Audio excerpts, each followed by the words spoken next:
Viewers ਫਿਰ ਦੁਬਾਰਾ ਤੁਹਾਡਾ ਸਵਾਗਤ ਹੈ ਪ੍ਰੋਗਰਾਮ ਸੱਚ ਸੱਚ ਵਿੱਚ। ਹਾਂ ਡਾਕਟਰ ਸਾਹਿਬ, ਸਾਡੀ ਅਗਲੀ ਈਮੇਲ ਮੈਲਬੌਰਨ ਆਸਟ੍ਰੇਲੀਆ ਤੋਂ ਵੀਰ ਮਨਪ੍ਰੀਤ ਸਿੰਘ ਜੀ ਦੀ ਹੈ। ਇਹ ਲਿਖਦੇ ਹਨ, ਵਾਹਿਗੁਰੂ ਜੀ ਕਾ ਖਾਲਸਾ ਵਾਹਿਗੁਰੂ ਜੀ ਕੀ ਫਤਿਹ। ਡਾਕਟਰ ਸਾਹਿਬ ਜੀ, ਮੈਂ ਮਨਪ੍ਰੀਤ ਸਿੰਘ ਤੁਹਾਨੂੰ ਮੈਲਬੌਰਨ ਆਸਟ੍ਰੇਲੀਆ ਤੋਂ ਲਿਖ ਰਿਹਾ ਹਾਂ। ਇਸ ਪ੍ਰੋਗਰਾਮ ਨੂੰ ਦੇਖਣ ਤੋਂ ਪਹਿਲਾਂ ਮੇਰੇ ਮਨ 'ਚ ਖਾਲਿਸਤਾਨ ਬਾਰੇ ਬਹੁਤ ਸਵਾਲ ਸਨ, ਕਿਉਂਕਿ ਬਾਦਲਾਂ ਨੇ ਪੰਜਾਬ ਉੱਤੇ ਬਹੁਤ ਮਜ਼ਬੂਤੀ ਨਾਲ ਕਬਜ਼ਾ ਕੀਤਾ ਹੋਇਆ। ਕੇਂਦਰ ਤੋਂ ਵੀ ਪੂਰੀ ਮਦਦ ਹੈ ਅਤੇ ਖਾਲਿਸਤਾਨ ਨੂੰ ਕੌਣ ਸੰਭਾਲੇਗਾ। ਪਰ ਸਭ ਸਵਾਲਾਂ ਦੇ ਜਵਾਬ ਮੈਨੂੰ ਮਿਲਦੇ ਜਾ ਰਹੇ ਹਨ। ਤੁਹਾਡੇ ਇਸ ਪ੍ਰੋਗਰਾਮ ਨੂੰ ਦੇਖਣ ਤੋਂ ਬਾਅਦ ਮੇਰੇ ਅੰਦਰ ਇਤਿਹਾਸ ਨੂੰ ਪੜ੍ਹਨ ਦੀ ਬਹੁਤ ਇੱਛਾ ਜਾਗੀ। ਡਾਕਟਰ ਸਾਹਿਬ ਜੀ, ਮੈਂ 2 ਮਹੀਨੇ ਪਹਿਲਾਂ ਪੰਜਾਬ ਗਿਆ ਸੀ। ਮੈਂ ਵਿਰਾਸਤ-ਏ ਖਾਲਸਾ ਦੇਖਣ ਗਿਆ। ਮੇਰੇ ਨਾਲ ਕੁਝ ਗੁਰਸਿੱਖੀ ਕਲਾਸ ਦੇ ਬੱਚੇ ਸਨ, ਪਰ ਜਦੋਂ ਮੈਂ ਉੱਥੇ ਅੰਦਰ ਗਿਆ ਮੈਨੂੰ ਬਹੁਤ ਸ਼ਰਮ ਆਈ। ਅੰਦਰ ਜਾਂਦੇ ਹੀ ਰਾਂਝੇ ਦੇ ਗਾਣੇ, ਉਹਨਾਂ ਦੀਆਂ ਤਸਵੀਰਾਂ, ਕਬਰਾਂ, ਗੁੱਗੇ, ਜਠੇਰਿਆਂ ਦੀਆਂ ਤਸਵੀਰਾਂ ਸ਼ੁਰੂ 'ਚ ਹੀ ਕੁਝ ਦੇਖ ਕੇ ਅੰਦਰ ਜਾਣ ਨੂੰ ਮਨ ਨਹੀਂ ਕੀਤਾ। ਤੁਹਾਡੇ ਸਮੇਂ ਦੀ ਘਾਟ ਕਰਕੇ ਈਮੇਲ ਲੰਮੀ ਨਹੀਂ ਕਰਨੀ। ਅਸੀਂ ਉਸ ਵਿਰੁੱਧ ਆਵਾਜ਼ ਉਠਾਉਣੀ ਚਾਹੁੰਦੇ ਹਾਂ। ਸਾਨੂੰ ਕੀ ਕਰਨਾ ਚਾਹੀਦਾ ਹੈ? ਧੰਨਵਾਦ ਜੀ। ਹਾਂ ਡਾਕਟਰ ਸਾਹਿਬ। ਵੀਰ ਮਨਪ੍ਰੀਤ ਸਿੰਘ ਜੀ ਦਾ ਬਹੁਤ-ਬਹੁਤ ਧੰਨਵਾਦ। ਉਹਨਾਂ ਨੇ ਸਾਨੂੰ ਮੈਲਬਰਨ ਆਸਟ੍ਰੇਲੀਆ ਤੋਂ ਲਿਖਿਆ ਜੀ। ਸਾਨੂੰ ਖੁਸ਼ੀ ਹੈ ਵੀ ਸਾਡੇ ਇਸ ਪ੍ਰੋਗਰਾਮ ਦੀ ਬਦੌਲਤ ਸਾਡੇ ਕੁਝ ਵੀਰ ਭੈਣਾਂ ਇਤਿਹਾਸ ਵਿੱਚ ਦਿਲਚਸਪੀ ਲੈਣ ਲੱਗੇ ਨੇ ਜੀ।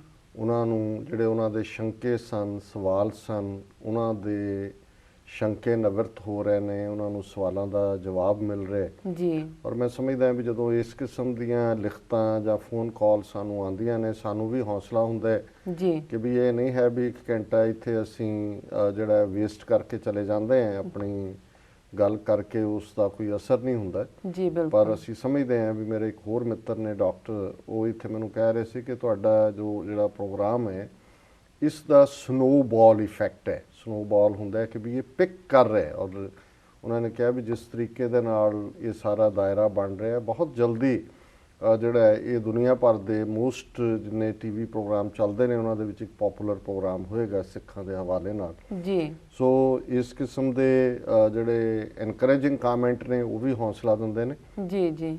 ਇਹਨਾਂ ਨੇ ਵਿਰਾਸਤ-ਏ ਖਾਲਸਾ ਦਾ ਜ਼ਿਕਰ ਕੀਤਾ ਹੈ ਕਿ ਉਸ ਦੇ ਵਿੱਚ ਉਵੇਂ ਹੀ ਕਬਰਾਂ ਜਾਂ ਜਠੇਰੇ ਜਾਂ ਹੀਰ ਰਾਂਝਾ ਜਾਂ ਹੋਰ ਇਸ ਕਿਸਮ ਦਾ ਉਸ ਨੂੰ ਵਿਰਾਸਤ-ਏ ਖਾਲਸਾ ਦੇ ਥੱਲੇ ਦੇਖੋ। ਪੰਜਾਬ ਦਾ 5-6 ਹਜ਼ਾਰ ਸਾਲ ਦਾ ਪਿਛੋਕੜ ਹੈ ਉਹਨਾਂ ਦੇ ਕਲਚਰ ਦਾ।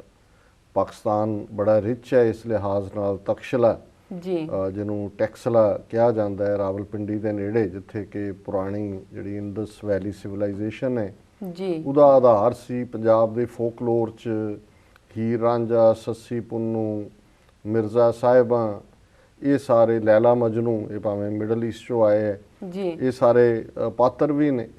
ਹੁਣ ਜੇ ਤਾਂ ਇਸ ਨੂੰ ਕੋਈ ਪੰਜਾਬ ਦਾ ਪੰਜਾਬੀ ਵਿਭਾਗ ਪੰਜਾਬ ਦੀ ਵਿਰਾਸਤ ਦੇ ਨਾਂ ਥੱਲੇ 5-6-7 ਹਜ਼ਾਰ ਸਾਲ ਦਾ ਇਤਿਹਾਸ ਚਿੱਤਰਦਾ ਹੈ ਜੀ, ਔਰ ਉਸ ਦੇ ਵਿੱਚੋਂ ਕਬਰਾਂ ਦੀ ਗੱਲ ਕਰੇ, ਕੋਈ ਹੋਰ ਗੱਲ ਕਰੇ, ਇਹਨਾਂ ਜਿਹੜੇ ਇਸ ਕਿਸਮ ਦੇ ਨੇ ਕਿਰਦਾਰ ਉਹਨਾਂ ਦੀ ਗੱਲ ਕਰੇ, ਉਹ ਅੰਡਰਸਟੈਂਡੇਬਲ ਹੈ ਜੀ ਕਿ ਵੀ ਇਸ ਦਾ ਸੰਬੰਧ ਧਰਮ ਦੀ ਜਿਹੜੀ ਹੈ ਉਹ ਪਕੜ ਤੋਂ ਬਾਹਰ ਹੈ। ਪਰ ਜਦੋਂ ਤੁਸੀਂ ਉਹਦਾ ਨਾਂ ਵਿਰਾਸਤ-ਏ ਖਾਲਸਾ ਰੱਖ ਦਿਓ ਜੀ, ਖਾਲਸੇ ਦੀ ਵਿਰਾਸਤ ਜੀ। ਹੁਣ ਵਿਰਾਸਤ ਅੰਗਰੇਜ਼ੀ ਦੇ ਵਿੱਚ ਲੈਗੇਸੀ ਨੂੰ ਕਹਿੰਦੇ ਨੇ ਜੀ। ਪੰਜਾਬੀ 'ਚ ਅਸੀਂ ਕਿਉਂਕਿ ਵਿਰਾਸਤ ਵਿਰਸੇ 'ਚੋਂ ਆਇਆ ਤਾਂ ਪਰਸ਼ੀਅਨ ਜਾਂ ਉਰਦੂ 'ਚੋਂ ਹੈ, ਅਸੀਂ ਵੀ ਇਹਨੂੰ ਐਸ ਸੱਚ ਅਡਾਪਟ ਕਰਦੇ ਜੀ। ਹੁਣ ਖਾਲਸੇ ਦੀ ਵਿਰਾਸਤ ਤਾਂ ਇਹ ਨਹੀਂ ਨੇ, ਇਹਨਾਂ ਦੀ ਇੱਕ ਆਪਣੀ ਅਹਿਮੀਅਤ ਕਿਸੇ ਹੋਰ ਕੌਂਟੈਕਸਟ ਹੋ ਸਕਦੀ ਹੈ, ਪਰ ਖਾਲਸੇ ਦੇ ਕੌਂਟੈਕਸਟ ਦੇ ਵਿੱਚ ਤਾਂ ਜੇ ਤੁਸੀਂ ਖਾਲਸੇ ਦੀ ਵਿਰਾਸਤ ਦੀ ਗੱਲ ਕਰਦੇ ਹੋ, ਤੁਸੀਂ ਧਾਰਮਿਕ ਹਵਾਲੇ ਨਾਲ ਤਾਂ ਪਿੱਛੇ ਜਾ ਸਕਦੇ ਹੋ ਜੀ। ਜਿਵੇਂ ਬੁੱਧ ਧਰਮ ਦਾ ਜਿਹੜਾ ਜ਼ਮਾਨਾ ਹੈ, ਜਿਹਦੇ ਵਿੱਚ ਕੁਝ ਸਿਧਾਂਤ ਜਿਹੜੇ ਬੁੱਧ ਧਰਮ ਦੇ ਵੇਲੇ ਪ੍ਰਫੁੱਲਤ ਹੋਏ, ਜਿਵੇਂ ਸਾਡੇ ਸਕਾਲਰ ਸਰ ਕਪੂਰ ਸਿੰਘ ਸਾਨੂੰ ਦੱਸਦੇ ਨੇ ਕਿ ਸਿੱਖ ਤੇ ਸਿੰਘ ਸ਼ਬਦ ਇਹ ਪਾਲੀ ਡਾਇਲੈਕਟ ਦੇ ਨੇ, ਜਿਹੜਾ ਬੁੱਧ ਨੇ ਇਸਤੇਮਾਲ ਕੀਤਾ ਜੀ ਜਿਹੜਾ ਪ੍ਰਚਾਰ ਦੇ ਲਈ। ਜੇ ਉਹਦੇ 'ਤੇ ਕੁਝ ਫੋਕਸ ਹੁੰਦਾ ਉਹ ਵੀ ਅੰਡਰਸਟੈਂਡੇਬਲ ਸੀ। ਜਾਂ ਜਿਵੇਂ ਦੱਸਿਆ ਜਾਂਦਾ ਹੈ ਕਿ ਜਿਵੇਂ ਬੁੱਧ ਦੇ ਵੇਲੇ ਪਾਣੀ ਦੀ ਕੀ ਅਹਿਮੀਅਤ ਹੈ ਸਪਿਰਿਚੁਅਲ ਹਵਾਲੇ ਨਾਲ, ਜਾਂ ਈਵਨ ਹਰਿਮੰਦਰ ਸਾਹਿਬ ਦੇ ਨਾਲ ਜੋੜ ਕੇ ਵੀ ਸਰ ਕਪੂਰ ਸਿੰਘ ਦੱਸਦੇ ਨੇ ਕਿ ਕਿਸੇ ਵੇਲੇ ਬੁੱਧਿਸਟ ਲਾਮੇ ਜਿਹੜਾ ਸਰੋਵਰ ਹੈ, ਜਿਹੜਾ ਬਾਅਦ ਦੇ ਵਿੱਚ ਰਾਮਦਾਸ ਸਰੋਵਰ ਦੇ ਤੌਰ ਦੇ ਉੱਤੇ ਸਾਹਮਣੇ ਪ੍ਰਗਟ ਹੋਇਆ, ਇਹ ਬੁੱਧ ਦੇ ਜ਼ਮਾਨੇ ਤੋਂ ਵੀ ਲਾਮਿਆਂ ਦਾ ਕੋਈ ਥਾਂ ਸੀ। ਸੋ ਉਹ ਵਿਰਾਸਤ ਤੁਸੀਂ ਧਾਰਮਿਕ ਦੇ ਨਾਲ ਜੋੜ ਕੇ ਕੋਈ ਗੱਲ ਕਰੋ ਜੀ ਔਰ ਉਹ ਵੀ ਮੈਂ ਸਮਝਦਾ ਹਾਂ ਵੀ ਬਿਲਕੁਲ ਗੌਣ ਤਰੀਕੇ ਦੇ ਨਾਲ ਹੀ ਹੋਣੀ ਚਾਹੀਦੀ ਸੀ ਜਾਂ ਹੋਏ। ਮੁੱਖ ਤੌਰ ਤੇ ਤਾਂ ਸਾਡੀ ਵਿਰਾਸਤ ਖਾਲਸੇ ਦੀ ਗੁਰੂ ਨਾਨਕ ਸਾਹਿਬ ਤੋਂ ਸ਼ੁਰੂ ਹੁੰਦੀ ਹੈ, ਸਿੱਖ ਥਾਟ, ਸਿੱਖ ਵਿਚਾਰਧਾਰਾ। ਉਹਦੇ ਨਾਲ ਤੁਸੀਂ ਜਿਹੜੇ ਭਗਤ ਜਨ ਨੇ ਜਿਨ੍ਹਾਂ ਦੀ ਬਾਣੀ ਗੁਰੂ ਗ੍ਰੰਥ ਸਾਹਿਬ 'ਚ ਅੰਕਿਤ ਹੈ, ਬੇਸ਼ੱਕ ਉਹਨਾਂ 'ਚੋਂ ਬਹੁਤ ਸਾਰੇ ਜਿਹੜੇ ਨੇ ਕੋਈ 200 ਸਾਲ ਪਹਿਲਾਂ, 300 ਸਾਲ ਪਹਿਲਾਂ, ਬਾਬਾ ਫਰੀਦ, ਸ਼ਕਰਗੰਜ, ਭਗਤ ਨਾਮਦੇਵ ਜਿਹੜੇ ਨੇ ਇਹ ਵੀ 12ਵੀਂ 13ਵੀਂ ਸਦੀ 'ਚ ਹੋਏ ਨੇ। ਇਸੇ ਤਰ੍ਹਾਂ ਜੈਦੇਵ ਬੰਗਾਲ ਤੋਂ। ਸੋ ਤੁਸੀਂ ਉਹਨਾਂ ਦੀ ਵਿਰਾਸਤ ਦੇ ਨਾਲ ਜੋੜ ਸਕਦੇ ਹੋ ਉਸ ਗੱਲ ਨੂੰ। ਲੇਕਿਨ ਜਿਸ ਤਰੀਕੇ ਨਾਲ ਕਈ 100 ਕਰੋੜ ਖਰਚ ਕੇ ਇਹ ਵਿਰਾਸਤੇ ਖਾਲਸਾ ਦੇ ਨਾਂ ਥੱਲੇ ਖਾਲਸੇ ਦੇ ਸਿਧਾਂਤ ਨੂੰ, ਸਿੱਖੀ ਦੇ ਪ੍ਰਿੰਸੀਪਲਸ ਨੂੰ ਡਾਇਲੂਟ ਕੀਤਾ ਗਿਆ, ਇਹ ਜਿਹੜੀ ਗੱਲ ਹੈ ਇਹ ਇਨਸਲਟ ਹੈ ਸਿੱਖ ਵਿਚਾਰਧਾਰਾ ਦੀ, ਖਾਲਸੇ ਦੀ ਵਿਰਾਸਤ ਦੀ। ਹੁਣ ਉਹਨਾਂ ਦਾ ਸਵਾਲ ਹੈ ਵੀ ਇਹਨੂੰ ਅਸੀਂ ਕਿਵੇਂ ਰੈਕਟੀਫਾਈ ਕਰ ਸਕਦੇ ਹਾਂ ਜਾਂ ਇਸ ਗਲਤੀ ਨੂੰ ਕਿਵੇਂ ਸੁਧਾਰ ਸਕਦੇ ਹਾਂ। ਦੇਖੋ, ਲੈ ਦੇ ਕੇ ਗੱਲ ਅਗੇਨ ਪੋਲੀਟੀਕਲ ਪਾਵਰ ਤੇ ਹੀ ਚਲੀ ਜਾਂਦੀ ਹੈ, ਕਿਉਂਕਿ ਨਾ ਸਾਡੇ ਕੋਲ ਆਪਣੇ ਗੁਰਦੁਆਰਿਆਂ ਦਾ ਪ੍ਰਬੰਧ ਹੈ। ਗੁਰਦੁਆਰਿਆਂ ਦਾ ਪ੍ਰਬੰਧ ਜਿਨ੍ਹਾਂ ਕੋਲ ਹੈ ਉਹ ਤਾਂ ਅਨੰਦਪੁਰ ਸਾਹਿਬ ਨੈਣਾ ਦੇਵੀ ਰੋਪਵੇ ਦੇ ਜਿਹੜਾ ਪ੍ਰੋਜੈਕਟ ਹੈ ਅਕਾਲੀ ਸਰਕਾਰ ਦਾ, ਉਹਦੇ ਖਿਲਾਫ ਵੀ ਉਹਨਾਂ ਨੇ ਆਵਾਜ਼ ਨਹੀਂ ਚੁੱਕੀ। ਹੁਣ ਜਥੇਦਾਰ ਕੇਸਗੜ੍ਹ ਸਾਹਿਬ ਚੜ੍ਹਾਈ ਕਰ ਗਏ ਨੇ। ਅਸੀਂ ਜਦੋਂ ਉਸ ਰੋਪਵੇ ਦੀ ਗੱਲ ਕੀਤੀ ਤੇ ਅਸੀਂ ਈਵਨ ਉੱਥੋਂ ਮੈਂਬਰ ਨੇ ਸ਼੍ਰੋਮਣੀ ਕਮੇਟੀ ਪ੍ਰਿੰਸੀਪਲ ਸੁਰਿੰਦਰ ਸਿੰਘ, ਅਨੰਦਪੁਰ ਸਾਹਿਬ ਨੂੰ ਰਿਪਰੈਜ਼ੈਂਟ ਕਰਦੇ ਨੇ, ਬੜੀਆਂ ਗੱਲਾਂ ਵੀ ਉਹ ਰਿਫਾਰਮ ਵਾਲੀਆਂ ਕਰਦੇ। TV 84 ਨਿਊਜ਼ ਦੇ ਇੰਟਰਵਿਊ ਦੇ ਵਿੱਚ ਉਹਨਾਂ ਤੋਂ ਪੁੱਛਿਆ ਗਿਆ ਕਿ ਜੀ ਤੁਸੀਂ ਇਹ ਜਿਹੜਾ ਅਨੰਦਪੁਰ ਸਾਹਿਬ ਨੈਣਾ ਦੇਵੀ ਰੋਪਵੇ ਪ੍ਰੋਜੈਕਟ ਬਣ ਰਿਹਾ ਹੈ, ਤੁਸੀਂ ਇਹਦੇ ਖਿਲਾਫ ਆਵਾਜ਼ ਕਿਉਂ ਨਹੀਂ ਚੁੱਕੀ? ਤੇ ਉਹਨਾਂ ਨੇ ਗੋਲ ਮੋਲ ਜੀ ਗੱਲ ਕੀਤੀ, ਜੀ ਦੇਖੋ ਜੇ ਜਾਗ੍ਰਿਤੀ ਹੋਏ ਸਿੱਖਾਂ 'ਚ, ਉਹਨਾਂ ਨੂੰ ਪਤਾ ਹੋਏ, ਇਹ ਜਾਗ੍ਰਿਤੀ ਵਾਲੀ ਇੱਦਾਂ ਦੇ ਵੇਲੇ ਨਹੀਂ ਹੈ ਜਦੋਂ ਜਿਨ੍ਹਾਂ ਕੋਲ ਡਿਸੀਜਨ ਮੇਕਿੰਗ ਹੈ। ਜੇ ਉਹਨਾਂ ਨੇ ਹੀ ਜਿਹੜੀ ਹੈ ਇਸ ਕਿਸਮ ਦੀ ਪੱਟੀ ਪੜ੍ਹਾਣੀ ਹੈ, ਜਿਨ੍ਹਾਂ ਦੇ ਕੋਲ ਗੁਰਦੁਆਰੇ ਨੇ, ਗੁਰਦੁਆਰੇ ਤੁਸੀਂ RSS ਦੇ ਕੈਂਪ ਲਵਾਓ, ਜਿਵੇਂ ਉਸ ਖਿੱਤੇ ਦੇ ਵਿੱਚ ਇਸ ਕਿਸਮ ਦਾ ਵੀ ਇੱਕ ਹੋਇਆ ਕਿ ਜੀ ਉਹ ਗੁਰਦੁਆਰੇ ਦੀ ਵਿਸਿਨਿਟੀ ਦੇ ਵਿੱਚ ਉਹਨਾਂ ਦਾ ਜਿਹੜਾ 7 ਰੋਜ਼ਾ ਕੈਂਪ ਲੱਗਾ, ਬਾਅਦ ਦੇ ਵਿੱਚ ਉਹਦਾ ਰੌਲਾ ਪਿਆ। ਸੋ ਅਸੀਂ ਸਮਝਦੇ ਹਾਂ ਕਿ ਇਸ ਵੇਲੇ ਸਾਡੇ ਕੋਲ ਕੋਈ ਲੀਵਰੇਜ ਨਹੀਂ ਹੈ ਉੱਥੇ ਕਿ ਅਸੀਂ ਵਿਰਾਸਤੇ ਖਾਲਸਾ ਦੇ ਨਾਂ ਥੱਲੇ ਜੋ ਇਹਨਾਂ ਨੇ ਅਪਮਾਨ ਕੀਤਾ ਸਿੱਖੀ ਵੈਲਿਊਜ਼ ਦਾ, ਜਾਂ ਜੋ ਕੁਝ ਹੋਰ ਕਰ ਰਹੇ ਨੇ ਆਉਣ ਵਾਲੇ ਦਿਨਾਂ 'ਚ ਪਤਾ ਨਹੀਂ ਇਹਨਾਂ ਨੇ ਕੀ ਗੁਰਦੁਆਰਿਆਂ ਦੇ ਅੰਦਰ ਇਹਨਾਂ ਨੇ ਠਾਕਰ ਦੁਆਰੇ ਹੀ ਬਣਾ ਦੇਣੇ ਨੇ ਲਿਆ ਕੇ। ਬਾਦਲ ਦਾ ਵਸ ਚੱਲੇ ਤਾਂ ਹਨੂੰਮਾਨ ਦੀ ਮੂਰਤੀ ਰੱਖਦੇ ਲਿਆ ਕੇ, ਕਿਉਂਕਿ ਇਹਨਾਂ ਦਾ ਕੋਈ ਆਪਣਾ ਤਾਂ ਇਹਨਾਂ ਦਾ ਫੇਥ ਹੈ ਹੀ ਨਹੀਂ ਹੈ। ਇਹ ਘਟੀਆ ਸਿਆਸੀ ਗੇਮ ਖੇਡ ਰਹੇ ਨੇ, ਇਹ ਵੋਟਾਂ ਦੀ ਪੋਲਿਟਿਕਸ ਗਿਣ ਰਹੇ ਨੇ। ਅਕਾਲੀ ਦਲ ਨੂੰ ਸਿੱਖ ਪਾਰਟੀ ਤੋਂ ਕੱਢ ਕੇ ਪੰਜਾਬੀ ਪਾਰਟੀ ਬਣਾਉਣ ਦਾ ਮਤਲਬ ਹੀ ਇਹ ਸੀ ਕਿ ਤਾਂ ਕਿ ਦੂਸਰਿਆਂ ਨੂੰ ਨਾਲ ਲੈ ਆਓ। ਜਿਹੜਾ ਸਿੱਖਾਂ 'ਚ ਪ੍ਰੈਸ਼ਰ ਬਣਦਾ ਹੈ ਸਮੇਂ-ਸਮੇਂ, ਸਿੱਖੀ ਵੈਲਿਊਜ਼ ਦਾ ਉਹ ਆਪੇ ਹੀ ਜਿਹੜਾ ਉਹ ਠੰਡੇ ਹੋ ਕੇ ਬਹਿ ਜਾਣਗੇ, ਕਿਉਂਕਿ ਉਹਨਾਂ ਕੋਲ ਨੰਬਰ ਹੀ ਨਹੀਂ ਹੋਏਗਾ। ਔਰ ਇਹੀ ਗੱਲ ਜਿਹੜੀ ਹੈ ਅੱਜ ਹੋ ਰਹੀ ਹੈ। ਡਾਕਟਰ ਸਾਹਿਬ ਬਹੁਤ ਧੰਨਵਾਦ ਇਹਨਾਂ ਦਾ। ਡਾਕਟਰ ਸਾਹਿਬ, ਸਾਡੀ ਅਗਲੀ ਈਮੇਲ ਆਕਲੈਂਡ ਨਿਊਜ਼ੀਲੈਂਡ ਤੋਂ ਵੀਰ ਰਮਿੰਦਰ ਸਿੰਘ ਜੀ ਦੀ ਹੈ, ਜਿਹੜੇ ਕਿ ਰੇਡੀਓ ਖਾਲਿਸਤਾਨ ਚਲਾਉਂਦੇ ਹਨ। ਇਹ ਲਿਖਦੇ ਹਨ, ਸਤਿ ਸ੍ਰੀ ਅਕਾਲ ਡਾਕਟਰ ਅਮਰਜੀਤ ਸਿੰਘ ਜੀ। ਸਤਿ ਸ੍ਰੀ ਅਕਾਲ। ਤੁਸੀਂ ਆਪਣੇ ਪ੍ਰੋਗਰਾਮ ਵਿੱਚ ਜੋ ਜਾਣਕਾਰੀ ਦਿੰਦੇ ਹੋ ਉਹ ਅੱਖਾਂ ਖੋਲਣ ਵਾਲੀ ਹੁੰਦੀ ਹੈ, ਇਸ ਲਈ ਮੈਂ ਤੁਹਾਡੇ ਸਾਰੇ ਪ੍ਰੋਗਰਾਮਾਂ ਨੂੰ ਰੇਡੀਓ ਖਾਲਿਸਤਾਨ ਤੇ ਚਲਾਉਂਦਾ ਰਹਿੰਦਾ ਹਾਂ। ਡਾਕਟਰ ਜੀ, ਇੱਕ ਵੀਰ ਨੇ ਈਮੇਲ ਰਾਹੀਂ ਤੁਹਾਡੇ ਪ੍ਰੋਗਰਾਮ ਵਿੱਚ ਜਾਣਕਾਰੀ ਦਿੱਤੀ ਸੀ ਕਿ ਕਿਸ ਤਰ੍ਹਾਂ ਉਹ ਖਾਲਿਸਤਾਨ ਲਈ ਪੰਜਾਬ ਵਿੱਚ ਕੁਝ ਕਰਨ ਦੀ ਕੋਸ਼ਿਸ਼ ਕਰ ਰਿਹਾ ਹੈ, ਪਰ ਕੋਈ ਉਸ ਨੂੰ ਗੁਰਦੁਆਰੇ ਵਿੱਚ ਖਾਲਿਸਤਾਨ ਬਾਰੇ ਬੋਲਣ ਨਹੀਂ ਦਿੰਦਾ ਤੇ ਸਾਰੇ ਡਰਦੇ ਹਨ। ਮੈਨੂੰ ਲੱਗਦਾ ਉਸ ਵੀਰ ਨੂੰ ਸਟਾਰਟਿੰਗ ਵਿੱਚ ਟੈਕਨੋਲੋਜੀ ਦਾ ਰਾਹ ਫੜਨਾ ਚਾਹੀਦਾ ਹੈ ਤੇ ਆਪਣੀ ਗੱਲ ਟੈਕਸਟ ਮੈਸੇਜ ਰਾਹੀਂ ਕਰਨੀ ਚਾਹੀਦੀ ਹੈ। ਉੱਦਾਂ ਵੀ ਪੰਜਾਬ ਵਿੱਚ ਲੋਕ ਇੱਕ ਦੂਜੇ ਨੂੰ ਜੋ ਐਕਸਟਰਾ ਫਾਰਵਰਡ ਕਰਦੇ ਹਨ, ਉਹ ਟੈਕਸਟ ਰਾਹੀਂ ਸਿੱਖਾਂ ਨਾਲ ਹੋਈ ਬੇਇਨਸਾਫੀ ਦੀ ਜਾਣਕਾਰੀ ਲਿਖ ਕੇ ਆਪਣੇ ਦੋਸਤਾਂ ਨੂੰ ਫਾਰਵਰਡ ਕਰੇ। ਇਹ ਵੀ ਇੱਕ ਤਰੀਕਾ ਹੋ ਸਕਦਾ ਹੈ ਲੋਕਾਂ ਤੱਕ ਸੱਚ ਨੂੰ ਲੈ ਕੇ ਜਾਣ ਦਾ। ਮੈਨੂੰ ਤੁਹਾਡੇ ਇਸ ਸਵਾਲ ਦਾ ਜਵਾਬ ਬਹੁਤ ਪਸੰਦ ਆਇਆ ਕਿ ਮੁਸਲਮਾਨ ਤੇ ਸਿੱਖ ਮਿਲ ਕੇ ਕਿਉਂ ਨਹੀਂ ਲੜ ਸਕਦੇ। ਇਹ ਸਵਾਲ ਮੈਂ ਵੀ ਪੁੱਛਣਾ ਚਾਹੁੰਦਾ ਸੀ। ਇਸ ਤਰ੍ਹਾਂ ਹੋਵੇ ਤਾਂ ਬਹੁਤ ਚੰਗਾ ਹੋਵੇ, ਪਰ ਤੁਹਾਡੀ ਗੱਲ ਸੱਚ ਹੈ ਕਿ ਮੁਸਲਮਾਨਾਂ ਨੇ ਭਾਰਤ ਵਿੱਚ ਗੁਲਾਮੀ ਕਬੂਲ ਕਰ ਲਈ ਹੈ। ਕਸ਼ਮੀਰੀ ਮੁਸਲਮਾਨਾਂ ਨੂੰ ਛੱਡ ਕੇ ਮੁਸਲਮਾਨਾਂ ਦੀ ਆਬਾਦੀ ਭਾਰਤ ਵਿੱਚ ਸਿੱਖਾਂ ਨਾਲੋਂ ਬਹੁਤ ਜ਼ਿਆਦਾ ਹੈ, ਪਰ ਅਸੀਂ ਫਿਰ ਵੀ ਲੜ ਰਹੇ ਹਾਂ। ਪਰ ਭਾਰਤੀ ਮੁਸਲਮਾਨ ਆਜ਼ਾਦੀ ਦੀ ਗੱਲ ਤਾਂ ਦੂਰ, ਆਪਣੇ ਕਸ਼ਮੀਰੀ ਮੁਸਲਮਾਨ ਭਰਾਵਾਂ ਦਾ ਸਾਥ ਵੀ ਨਹੀਂ ਦੇ ਰਹੇ। ਗੁਜਰਾਤ ਵਿੱਚ ਹੋਏ ਮੁਸਲਮਾਨਾਂ ਦੇ ਕਤਲੇਆਮ ਦਾ ਵੀ ਕੋਈ ਜ਼ੋਰਦਾਰ ਵਿਰੋਧ ਨਹੀਂ ਹੋਇਆ। ਕਾਸ਼ ਕਿਤੇ ਉਹ ਵੀ ਜਾਗ ਸਕਣ। ਵਾਹਿਗੁਰੂ ਜੀ ਕਾ ਖਾਲਸਾ, ਵਾਹਿਗੁਰੂ ਜੀ ਕੀ ਫਤਿਹ। ਵੀਰ ਰਵਿੰਦਰ ਸਿੰਘ ਜੀ ਦਾ ਬਹੁਤ ਧੰਨਵਾਦ। ਉਹਨਾਂ ਨੇ ਸਾਨੂੰ ਆਕਲੈਂਡ ਨਿਊਜ਼ੀਲੈਂਡ ਤੋਂ ਲਿਖਿਆ ਜੀ।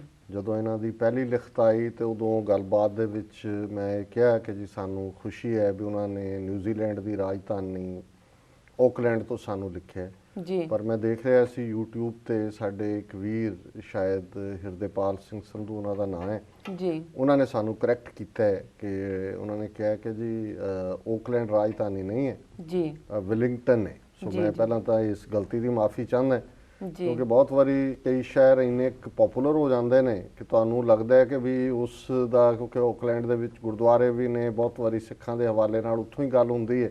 ਜੀ ਜੀ ਜਿਵੇਂ ਬਹੁਤ ਸਾਰੇ ਕੈਲੀਫੋਰਨੀਆ 'ਚ ਇਹੀ ਸਮਝਣਗੇ ਕਿ ਸੈਨ ਫਰਾਂਸਿਸਕੋ ਰਾਜਧਾਨੀ ਹੈ ਕੈਲੀਫੋਰਨੀਆ ਦੀ, ਜੀ ਤੇ ਉਹ ਹੈ ਸੈਕਰਾਮੈਂਟੋ ਹੈ। ਜੀ ਨਿਊਯਾਰਕ ਅਸੀਂ ਰਹਿੰਦੇ ਆ ਜਿਹੜੇ, ਉਹਨਾਂ ਨੂੰ ਬਹੁਤਿਆਂ ਨੂੰ ਬਹੁਤ ਦੇਰ ਬਾਅਦ ਪਤਾ ਲੱਗਦਾ ਵੀ ਨਿਊਯਾਰਕ ਦੀ ਰਾਜਧਾਨੀ ਨਿਊਯਾਰਕ ਨਹੀਂ ਹੈ, ਅਪਸਟੇਟ ਜਾ ਕੇ ਐਲਬਨੀ ਹੈ। ਜੀ ਪਰ ਮੈਂ ਇਹ ਕਰੈਕਟ ਵੀ ਕਰਨਾ ਚਾਹੁੰਦਾ ਸੀ ਮਿਸਟੇਕ ਜਿਹੜੀ ਕਿ ਅਸੀਂ ਕੀਤੀ।